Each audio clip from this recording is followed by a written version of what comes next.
going on, YouTube? Welcome to part 2 of the Russian battleship line, the Soyuz. I forgot what the first name is. Is it the Soyuz? I don't know. Anyways, so this is a way better ship in my opinion. Also, for clarification, like last video, this ship does not have an icebreaker in the front. It's got 220mm plating though over here on the side. So it's not too bad. I don't know, can you... Yeah, I mean, that's actually not bad. But, as far as the front, you do not have an icebreaker bow. So just be mindful of that. I thought on the Tier 9 you'd get it, and the Tier 8. If you did not see the Tier 8 video, I do recommend you going and see that. It will, I start off with the commander builds, you know, for competitive purposes, help you out. So let's go into the equipment. So as far as equipment goes, for just grinding through purposes, I recommend just getting the aiming system mod. I mean, just the aiming system mod, I did not really have it. That's all I took. Well, I took everything, but that was because I had doubloons, and I was just going to buy it all now and then put it all on my Kremlin when I got it. So I ended up just buying everything, but just at the bare minimum, you have 17.6 base range. It's not that bad. I did not take the upgrade here. Or did I? I may have. I don't remember. Just play one game, see how you feel with just 17.6. As far as competitive-wise, I do recommend the range and the hull B upgrade. Damage control, party mod 1. Or main armament mod 1 if you don't want to use your coal. Damage control system mod 1. Aiming systems, you don't want to take any of these other three in my opinion. And this is these three personal preference.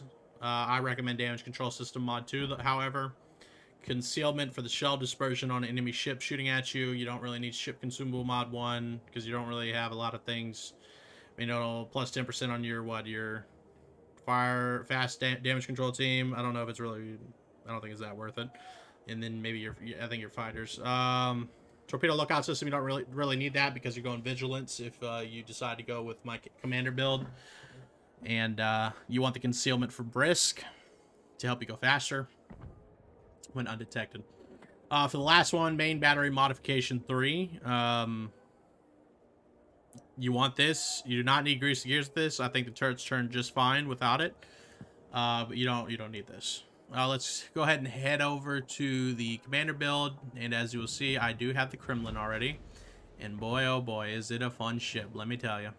So as far as the Kremlin or the Soyuz goes, this is the build that I started building to go towards my Kremlin. It works just fine on the Soyuz. I recommend gunfeeder. I recommend emergency repair specialists. If you don't want brisk, you can take greasy gears if you really want it. However, I do not think it's really necessary. Or you can just get rid of vigilance if you don't want that. Take that. If you want adrenaline rush, just get rid of brisk and gunfeeder, or vigilance and gunfeeder. However, I do like gunfeeder to deal with DDs and when bow on tanking and clan battles. You can catch people off guard when they go broadside if you have gunfeeder. For the third row, basics of survivability. Fourth row, emergency repair expert, fire prevention, and concealment expert, which is the last one that I need. If you just have a 10-point commander and you're looking just for your first 4 picks, I would recommend emergency repair specialist. Either one of these, it's up to you. Obviously, basic survivability and fire prevention first. I would, once you get your next 4 points, get emergency repair expert, and then get concealment, then get brisk, then get gunfeeder.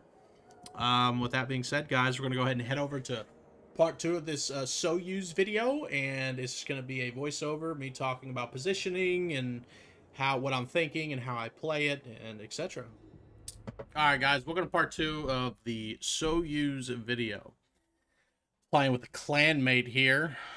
So, yeah. So, basically, like the last video, as you're going to see here, I keep on utilizing that good old island camping, as you know. So, with the Soyuz, you don't have an icebreaker, which I thought you, at least in the front. Like, there's like an icebreaker, like, on the side, but it doesn't wrap all the way around the front, which is weird. I always thought there was, like I said in the previous part.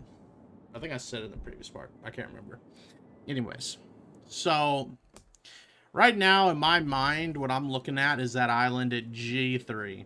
I'm pretty sure, if I recall correctly, that's exactly where I go. Yeah. That is where I go, and I ping our AFK cruiser. As always, there's got to be somebody AFK in our game, which is very, very unfortunate, mate. But he comes back quickly to where it's not going to be a big deal or anything. So, yeah, with this island play here, you're going to see, like, I get targeted pretty hard, but I'm able to put myself into a position to where I don't die. Basically, I limit... There's a rune on the enemy team, and I think there was... A gear, sorry. A gear and a Malfi and a Miyoko trying to target me a lot. And, the way I utilize this island, as you're going to see, a couple of these cruisers aren't able to shoot me as much because I plant my nice little ass right next to that island.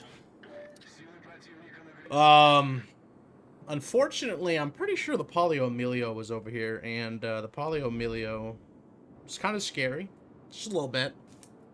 Just a little bit, I'd have to say so myself. As far as this line so far, the tier 8, it was okay. I mean, I had a couple of bad games in it. And then coming into the Soyuz, I don't think I've really had any bad games necessarily. I did notice that everybody wants to murder your life. Like, literally everybody. I don't know if that's just a thing that comes with playing any Russian ships in the game. I mean, they are busted, don't get me wrong. But we'll just ignore that for the sake of this video. Sorry if you can hear a little bit of background noise. I decided to do some, like, desk cleaning in the middle of this fucking video for some reason. But the accuracy, surprisingly, is pretty good. It is pretty good on the Russian. It was better than I thought it was going to be. I thought it was going to be, like, German or worse. German, it's better than German. Not by much.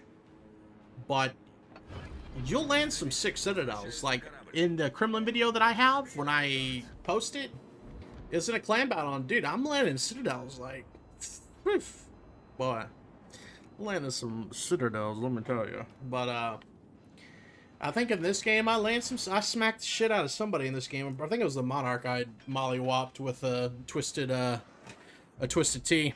But, yeah, so as you can see here, I'm just going to utilize this island here to mitigate the damage from the cruisers and setting fires on me, because you do have limited damage control parties. Now, some people are kind of hesitant about going down this line, because that, at least, I know I was at first, but after playing it now, as long as you use them correctly, you won't run out of them. If I like to stress, if you use them correctly. So here, the Monarch was broadside, but he ends up going undetected. I don't know how he went undetected, but we got 3 pins there on the Napoli. We'll take that. Was that the Napoli, right? Or no, Amalfi. I think it was the Amalfi. Yeah. So there's the Polio Emilio. At this point, my buddy's like freaking out because he's like scared of the Polio Emilio. But see, as you can see here, the island play is essential here. If you don't play island play, if I just go out the open, dude, I'm gonna be hard focused, and you are tanky, but you want to limit, I guess, what is the word I'm looking for here? You don't want to put yourself in too many situations where you're taking too much damage, and I got unlucky there with the Colorado shot. I'd have to say so myself. But, yeah, you don't want to put yourself in harm's way. You want, because you're, like, a hard focus. Like, the Montana, like, in the Montana, I feel like I can sit out in the open a little bit more. And, like, I won't be focused as hard, so it's not that big of a deal. But playing a Russian battleship, it's different. Very different. So here we're lining up a shot in the Colorado again. Do I get a Citadel on him? See, the ship dispersion's not bad. However, we wound up a little bit short, it looks like. I don't know how. I mean, like a pretty damn perfect shot if I say so myself. But, yeah, just a little shy. just a little shy. But here in a second, you're going to see this Monarch. And we're going to show them what good old Russian AP is about, let me tell you.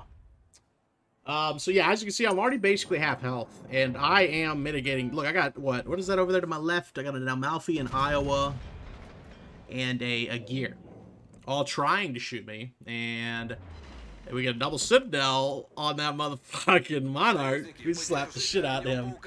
I'm mitigating the damage, and I'm almost up to 1 million damage in this goddamn game, and yeah.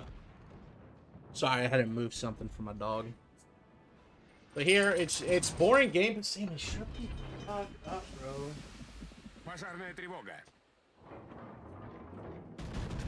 Stop. So, as you can see here, it is some pretty boring gameplay, not gonna lie. However, this is the type of gameplay that you're gonna see when you're playing the Russian line. If you do not play this way, I think you'll die pretty quickly. Your whole job is to be a big beef boy that it gets shot at, but you want to be able to duck out of cover, or duck into cover. And this is, in my opinion, probably the best way to play the Soyuz. The Kremlin, I feel like you might be able to get away with a little bit more as long as your positioning's correct and you back up to where people can't shoot you anymore. And yeah.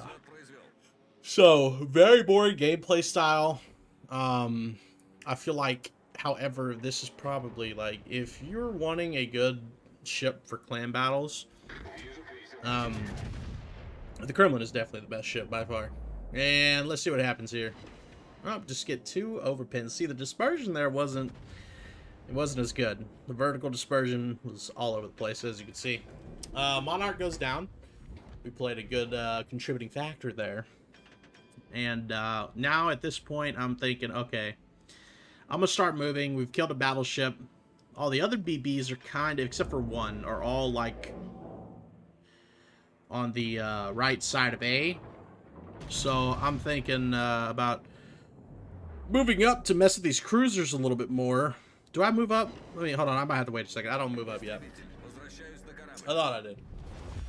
I guess since the Iowa's kind of coming back this way, I figured I'd stay here and just shoot them a little bit, or shoot him a little bit. So yeah, I mean, this is it. This is how you play the Kremlin. This is how you play the Soyuz. It's boring. It's not fun. Okay, you're not gonna have like the time of your life. Okay, so at this point, I'm like, all right, I can start moving up. They're trying to run away. I can get in a better position here and kind of corner them in, and if they leave, I can hit their broadside. So I decided to go ahead and start moving. And we got a double Citadel on a de Grobe. On a de Grobe, my guy. A double Citadel on a de Grobe. And I chose the perfect time to go forward because there's a DD behind us, as you can see. We don't get the kill, unfortunately. However, I'm like, alright, we need to move. I wanted to cut these guys off. This island, this big mountain, whatever, terrain thing. I got to my left a little bit.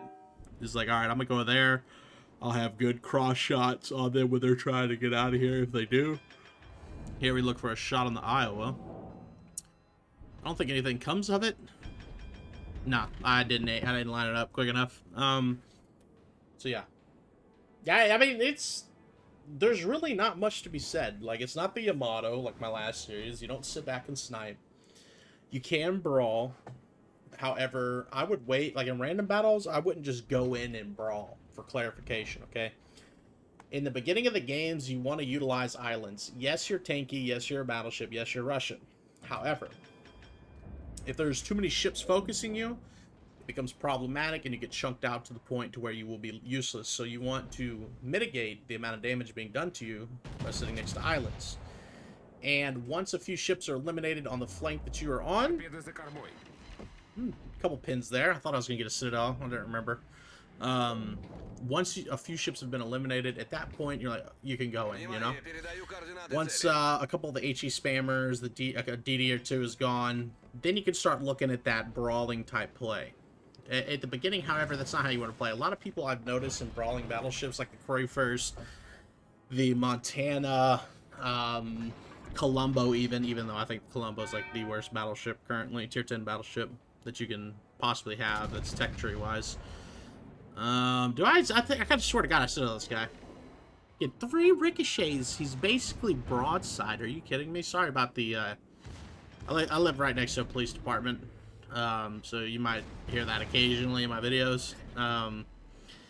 Look at this. I get 4 target hits on this Ostergotland who has 8 health the entire time, and he does not die until then. So it took 6 or 7 secondary hits to kill him. Luckily, I'm smart, and I go forward. If you see a DD in a situation like that, he's definitely torping you. Just if there's definitely an island like there was in that situation, just try to go forward if you can. So here, I'm debating on whether I want to shoot the Iowa or the Gear, because the Gear has torpedoes and he's pushing me. However, my teammates aren't really shooting them, which is kind of unfortunate. I probably... Oh, yeah, this is where I just turn my guns. Okay, yeah, so there's an Amalfi over here. I don't know what he's doing. However, I'm like, alright, we can't just let that go to waste. So we just go ahead and yoink that kill right there. And get another Citadel, by the way. So 5 Citadels so far. And at this point, I'm pretty sure I'm like, alright, I'm either going to die or I'm going to kill this guy. So let's find out. Do I end up dying here? I'm pretty sure I do. I dodge all the torpedoes except for 1, which is not bad. And here, yeah, and then I die. So 120k game, guys. Not a bad game if I say so myself. 5 Citadels to 5 Citadels and 2 kills. Not a bad game. Not the best game. These videos aren't meant to, like... I'm not trying to nitpick these videos too much. I want to have, like, a good game at the bare minimum. Not, like, an excellent, you know... Oh, look at this. 200k damage game. 10 Citadels. A Kraken, you know. I just want to show you just a standard game, you know? But not one where I'm bad, then the video won't be even entertaining. I mean, at least in this video, you see me hit some Citadels, I get a couple kills, you know, I get a fucking secondary kill with the... I get a secondary kill with the Soyuz of all ships on a DD. That was pretty entertaining to say. I was laughing about that. But, as I said, guys, I don't want to just, like, you know, post the best games ever. I want to give you a real look at what it's like playing the ship. And that is how you're going to play the ship. You want to, for the Soyuz specifically, you're going to, early game, you're sitting next to an island if possible. If not, you're sitting basically at max range until a couple of ships are, like, chunked out, and you can play aggressively at that point. As you can see, I could play aggressively at that point, but I was just getting focused the whole game. I mean, I took 1.5 million potential damage. Like, you know, things gonna happen. It's not always gonna go the way you want it to go. But Soyuz is definitely a fun ship. I don't know competitive wise if I rank it high. I think there's a lot more even premium and tech tree tier 9s that you could probably play. They're way better picks if I had to say so myself. But other than that, guys, I hope you enjoyed the video. Be sure to leave me some feedback if possible, whether you liked it or not. I'm always grateful for any feedback that you guys may show me. So be sure to hit that like button, leave a comment, dislike the video if you'd like as well. Leave me a comment on what I can do better in the future, and I will do my best to do that. That being said, guys, peace out.